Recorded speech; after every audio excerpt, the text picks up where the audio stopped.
चेन्नई के परम पूजनीय नरसिम्हा स्वामी जी ने श्री साईं बाबा के सानिध्य में रहे और उनका प्रत्यक्ष दर्शन किए हुए भक्तों से 1937 में मुलाकात की थी, जो उन्होंने लिखकर रखी। उसमें से इमाम भाई छोटे खान इनकी यादें आपको उनके ही शब्द में सुना रहे हैं। ये यादें इसलिए महत्वपूर्ण है कि बाबा ने समाधि लेने से पहले उसके कुछ संकेत दिए थे, मतलब समाधि लेने की तैयारी कर रहे थे। उसकी जानकारी आपको इस वीडियो में मिलेगी। इमाम भाई ने बताया, दुर्वेश शाह नाम के मुसलमान संत ने मुझे श्री साईं बाबा के बारे में बताया था। मेरे सास के साथ कोर्ट में केस चालू थी। उसके संदर्भ में पूछने के लिए मैं दुर्वेश शाह के पास गया था, लेकिन उन्होंने मुझे शिरडी में श्री साईं बाबा के पास जाने के लिए कहा। एक दिन मैं शिरडी गया, तब बाबा गोनकर जी के घर के सामने खड़े थे। दीक्षित वाड़े का काम उस वक्त चालू था। मैंने देखा कि चेन्नई के साधु विज्ञानानंद बाबा के पास खड़े थे। जब मैं बाबा के पास गया तो बाबा एकदम मुझ पर भड़क गए और चिल्लाए, तू कौन है? मेरा बाप है, ऐसे मुझे क्या मांग रहा है? इतना कहकर वो गालियाँ देने लगे। बाद में वो मस्जिद में चले गए। मैं भी उनके पीछे पीछे वहाँ चला गया, लेकिन सभा मंडप में ही रुक गया। मैं डर गया था, इसलिए उनके अनुमति बिना मस्जिद के अंदर जाने का मुझे धैर्य नहीं हुआ। आखिरकार काका साहब दीक्षित जी ने बाबा से कहा, बाबा ये आपके ही बच्चे हैं, आप उन पर क्यों गुस्सा कर रहे हो? बाबा फिर से गुस्सा होकर बोले, तू इसको बच्चा बोलता है? अरे वो अपने मालिक को मारकर यहाँ आया है। बाबा ने जो कहा था वो बिल्कुल सही था। 2 महीने पहले एक घटना हुई थी। मैं निजाम राज्य में मामलेदार के कचहरी में सिपाही था। तब एक क्रिश्चियन अधिकारी को पुलिस को पूरी जानकारी न देने से मैंने उसकी बहुत पिटाई की। उससे वो बेहोश हो गया। मामलेदार को यह बात मैंने बताई तो उसने मुझे वहाँ से भाग जाने की सलाह दी। फिर मैंने नौकरी का इस्तीफा दिया और वहाँ से भाग गया। इसके बारे में ही बाबा कह रहे थे।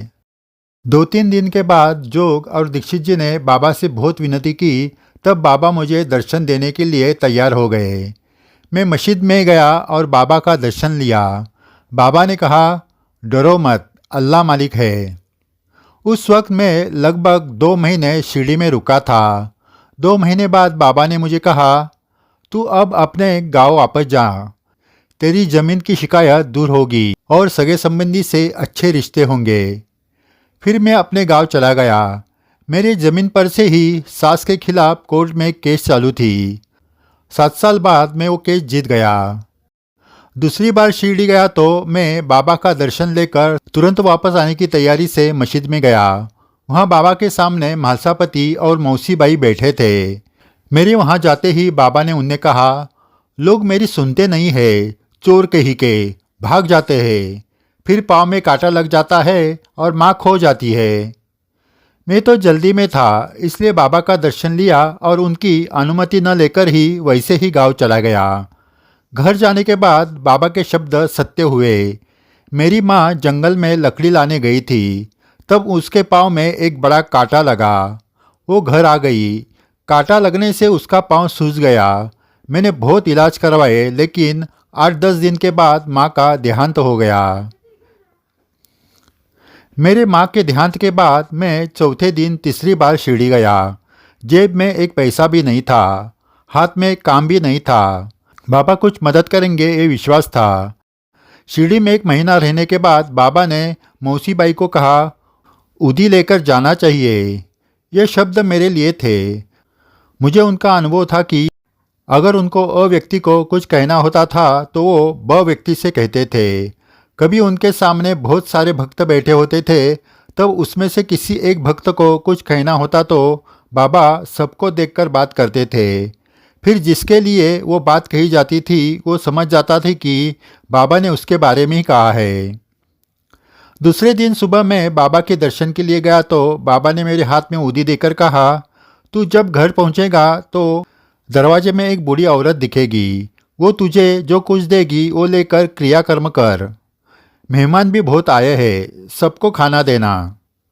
उस वक्त बाबा का कहने का अर्थ मुझे मालूम नहीं हुआ।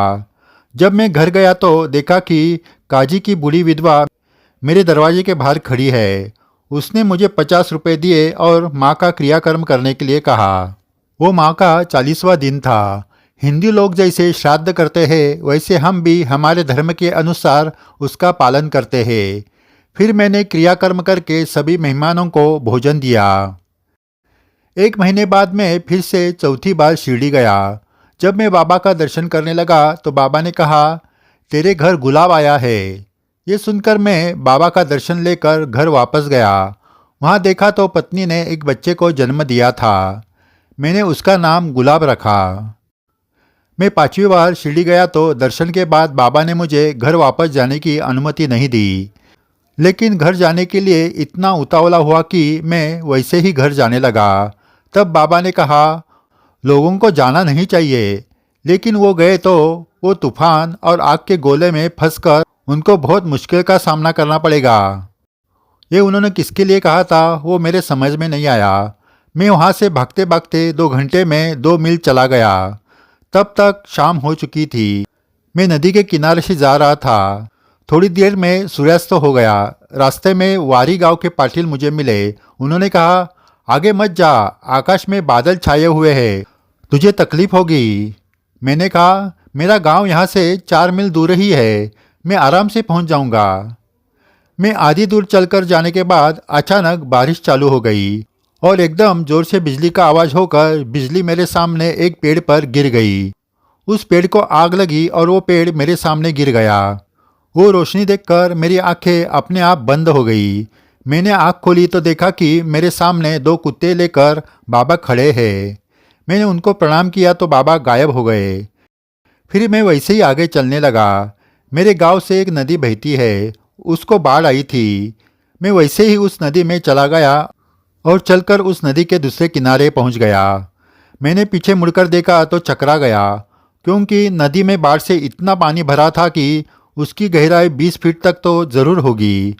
लेकिन मैंने चलकर वो नदी पार की, तब मेरे घुटने के ऊपर तक पानी नहीं आया था।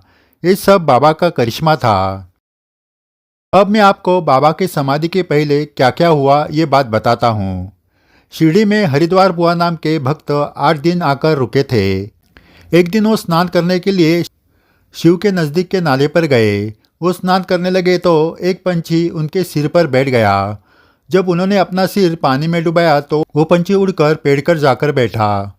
बुआ जब पानी में से सिर उठाते थे तो वो पंछी फिर से बुआ के सिर पर आकर बैठ जाता था। स्नान होने के बाद उन्होंने बाबा से पूछा, बाबा इस घटना का अर्थ क्या है? बाबा ने कहा, क्या बड़ा दरबार है, मुंशी जी तो आते ही है, सरदार जी छूते हैं, अल्लाह मालिक है। ये सब उन्होंने उस वक्त बूटीवाड़ा तैयार हो रहा था उसको देखकर कहा था। बाबा के महासमाधि के 4 महीने पहले रात के 8 बजे बाबा ने अप्पा भिल्ल से कहा, मेहमान आने वाले हैं। कौन मेहमान आने वाले हैं ये जानने की मुझे और अप्पा को इच्छा हुई, इसलिए हम मस्जिद में ही बैठे रहे। रात के 2 बजे एक बड़ा आग का गोला मस्जिद में आया और निंबर के पास गया। वहाँ थोड़ी देर रुककर बाद में मस्जिद के छत की तरफ गया। वहाँ जाते ही उस गोले के रोशनी से सारी मस्जिद जगमगा उठी। वो रोशनी इतनी तेज थी कि हमारी आंखें अपने आप बंद हो गई। फिर बाबा धुनी के पास जाते ही वो रोशनी गायब हो गई। सुबह बड़े बाबा का लड़का कासिम मस्जिद में आया। उसे 250 रुपये देकर बाबा ने कहा, औरंगाबाद जा, वहाँ शमसुद्दीन मियाँ को मिल, वहाँ मौलू और कव्वाली करो। बाबा ने एक सेवंती के फूलों की माला कासिम को देकर आगे कहा, बाद में बन्ने मियाँ फकीर के पास जाकर उनको ये सेवंती की माला पहना कर कहना, 9 दिन तक तारीख, अल्लाह मियाँ अपनी धुनी ले जाएगा, मर्जी अल्लाह की। बाबा ने मुझे भी कासिम के साथ जाने के लिए कहा। फिर कासिम के नौकर को साथ लेकर हम औरंगाबाद निकले। दोपहर 3 बजे तक हम औरंगाबाद पहुँचे। स्टेशन के बाहर शमसुद्दीन फकीर आकर साई फकीर के पास से कोई मेहमान आया है क्या इसकी पूछताछ करने लगा। फिर हम उनको मिले और बाबा ने जो कहा था वो उन्हें बताया। वो हमें घर ले गए और हमें भोजन दिया। बाबा ने दिए हुए 250 रुपये हमने उन्हें दिए। उन पैसों से उन्होंने अन्नदान और कव्वाली का कार्यक्रम किया। बन्ने मियाँ का घर मुझे मालूम था, इसलिए हम सब उनके घर गए। तब वो एक हाथ उठाकर शांत खड़े थे। हम उनके पास जाने लगे तो वहाँ खड़े लोगों ने हमें उनके पास जाने से रोक दिया। फिर 1 घंटे तक हम इंतज़ार करते रहे।